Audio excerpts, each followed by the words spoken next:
In the year 1881, Friedrich Nietzsche wrote about the so-called philology of Christianity. To quote him, however much the Jewish scholars protested everywhere in the Old Testament, there were supposed to be references to Christ, and only to Christ, and particularly to his cross. So wherever any piece of wood, a switch, a ladder, a twig, a tree, a willow, or a staff is mentioned, this is supposed to indicate a prophecy of the wood of the cross.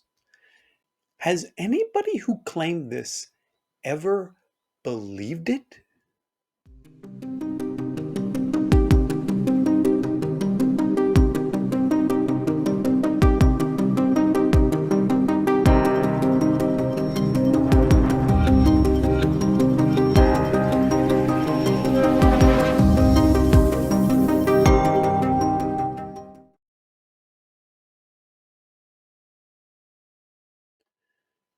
Now, whether or not Nietzsche was thinking of the Epistle of Barnabas, he was consciously or unconsciously bringing up something that happens in this ancient letter, perhaps more than it does in most other Christian literature.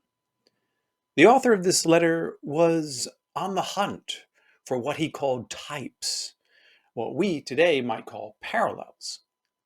And he had what one might call, in modern terms, the not so rare disease of parallelomania. But in this case, the parallelomania is put in the service of a religious agenda, a theological framework of God trying to show the life of Jesus from the writings which, at first glance, have nothing to do with Jesus.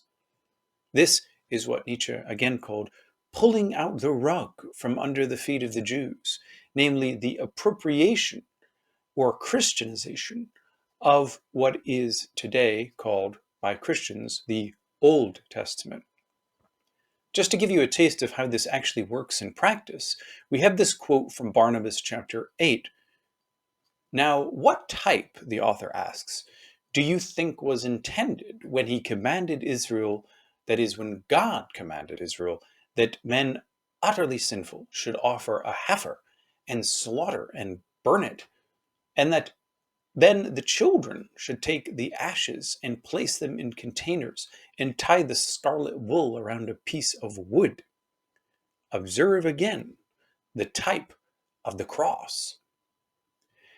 And we get more types of the cross in Epistle of Barnabas 12, but I'll just give you this example to show not so much that Nietzsche was right in his calculated exaggeration, but that it is actually the case that this author of the Epistle of Barnabas was willing to see a piece of wood with a red yarn tied to it as a conscious foreshadowing depicting Jesus' cross.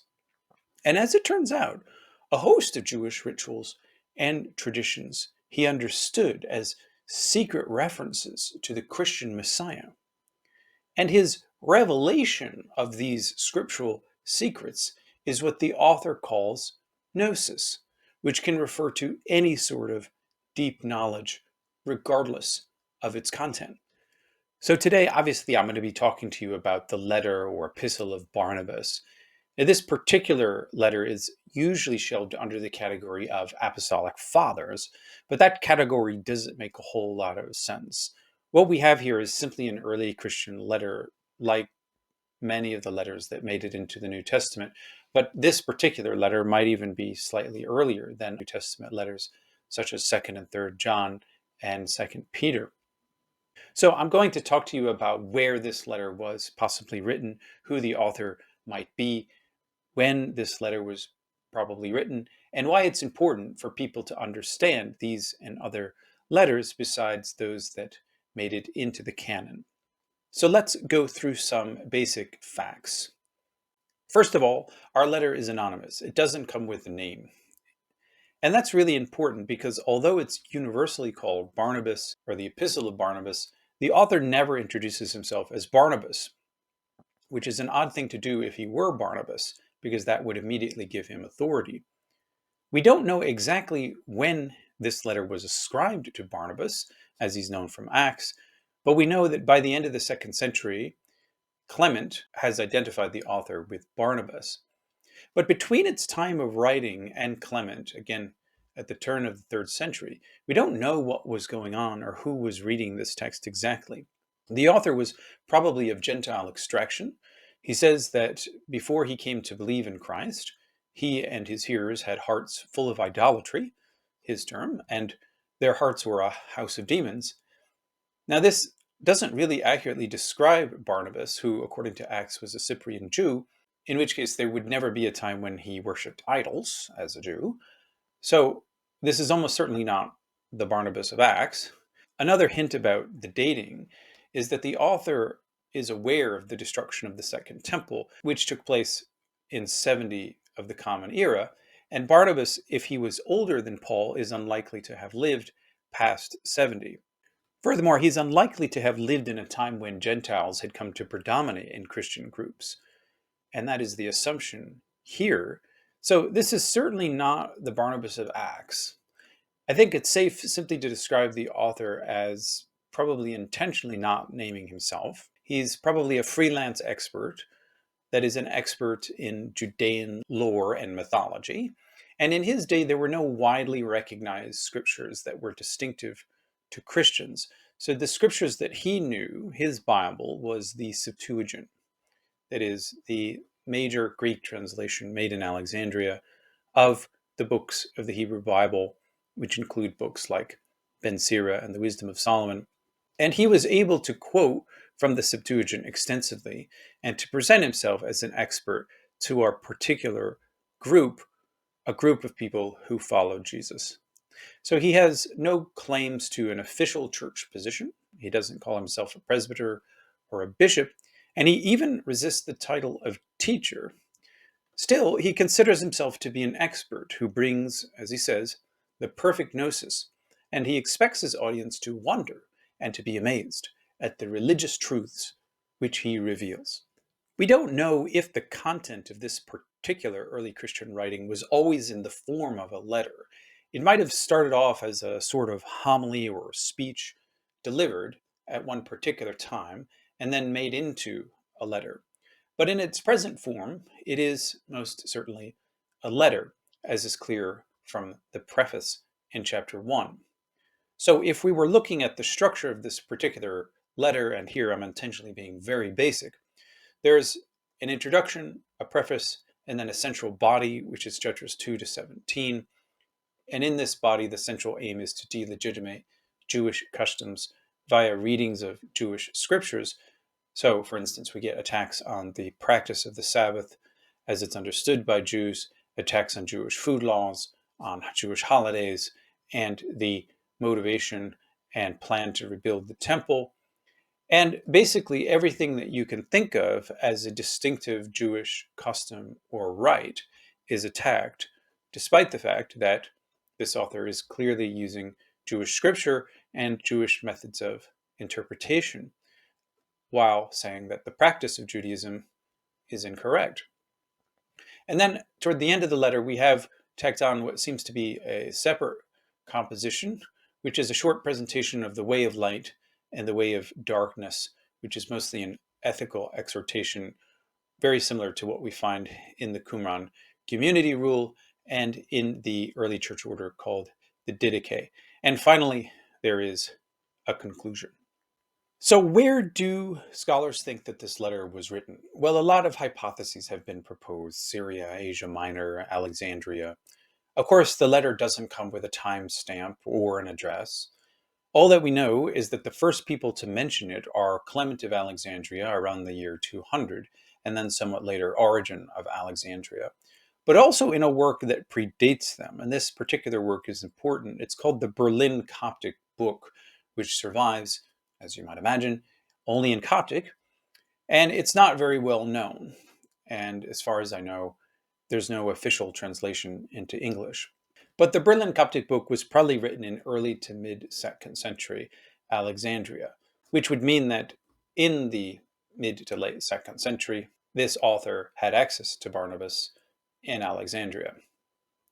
Now, the author of Barnabas also has a highly allegorical approach to the Hebrew Bible, characteristic of Philo of Alexandria before him and Origen after him. Now, of course, the practice of allegory can be undertaken anywhere, but for a strong tradition of allegory and a context in which it is taken to be plausible, and in a place where allegorical methods were refined and respected, I think one still fairly looks to Alexandria or Egypt more broadly. The author refers to the priests of the idols and says that they are circumcised. In fact, most Greek priests of most Greek gods weren't circumcised. So we have to think of an area where priests were circumcised, and that is most probably Egypt, where circumcision was also a ethnic tradition.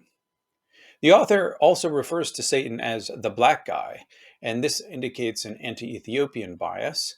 According to Clara Rothschild, this bias was very prevalent in Egypt. We see it in Didymus the Blind, for instance.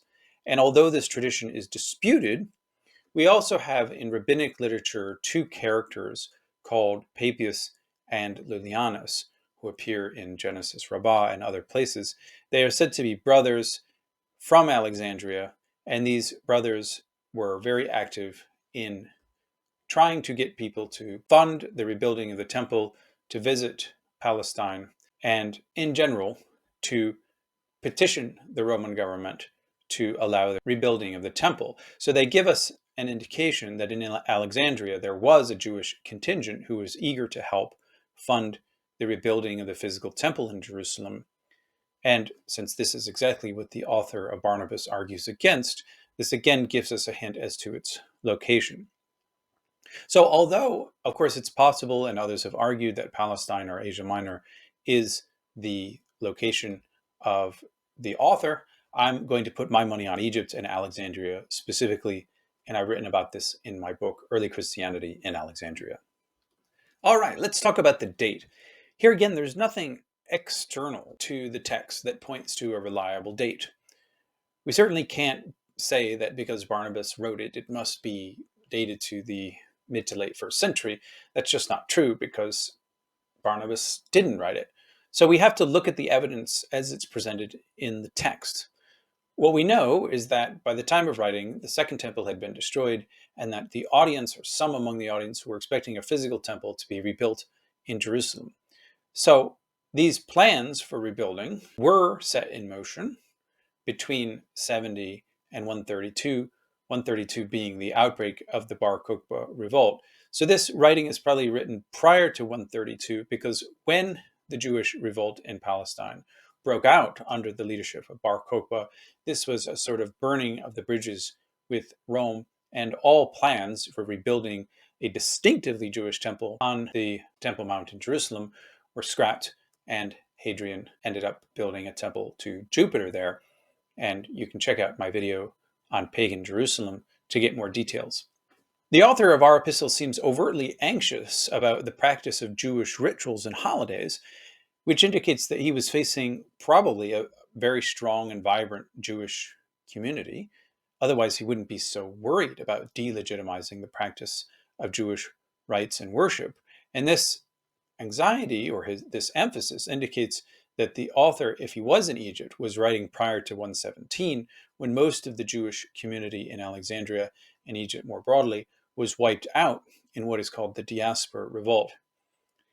After 117, Judaism in Alexandria and Egypt more broadly was not viewed as a threat by followers of Jesus, which could simply go on living and surviving. Finally, there seems also to be a reference to 4th Ezra chapter 12, which refers to the time when blood will drip from wood. And if 4th Ezra was presumably written right around the turn of the 2nd century, then we can probably specify the date of Barnabas to be anywhere between 100 and 117. Other scholars will prefer a date right around the Bar Kokhba revolt, as late as 135. Personally, I don't think that that's plausible, because if you accept the Egyptian provenance, at least, then it doesn't make much sense to put this writing after the pogrom in 117. But of course, if you don't accept the Egyptian provenance, then you could be more open to a later dating. Scholars also disagree about the main purpose of this letter. Of course, it can have many purposes, and we need to take all of them into account. But for me, the central concern of this author seems to be to create a distinctly Christian identity among his audience, who may include people from ethnic Jewish backgrounds, and to persuade them to more and more display a certain difference from Judaism, not just in thought, but in practice, to manifest a practical difference that will distinguish them from the distinctive practices of the Jewish people in the area and from Christians who were living according to Jewish practices. In other words, this author time and time again tries to show how, in terms of ritual and in terms of thought, Christians are highly distinct from Jews. For instance, Christians have a baptism which local Jews reject. Christians are circumcised only in their heart because this is the only place, according to the author, where it matters. And in fact, the circumcision of the foreskin is a mistake. Moreover, the author's group gathered on the 8th day, which is Sunday, and he directly opposes this day to the 7th day, which of course is the Sabbath or Saturday, when the Jews gather for public reading and worship. Our letter writer also has his own understandings of the food laws and of other Jewish stories which are incompatible with the idea that God has an eternal covenant with the Jews. Our author doesn't practice the literal food laws. He allegorizes them as if they had no practical application, and he announces that his allegories are the true meaning and intent of these laws. Finally, our author shows not just a faint interest, but a real concern and antipathy toward the rebuilding of the physical temple in Jerusalem. He thinks that only poor and deluded souls hope for this, but that the spiritual temple is being built in the hearts of the Christian community, and this is the only temple one needs to be concerned about. So there you have it. Obviously, I'm not going to give all the details of the letter, which you can find easily online, but it's clear enough that this author is trying to create a Christian distinction before this distinction had become obvious to everyone. In other words, this letter is an interesting piece of evidence for scholars who are trying to reflect on when the ways parted between Jews and Christians. Of course, the ways parted in different areas, in different ways, and in different times. But this particular place and time, Alexandria prior to the pogrom, is what we're talking about here.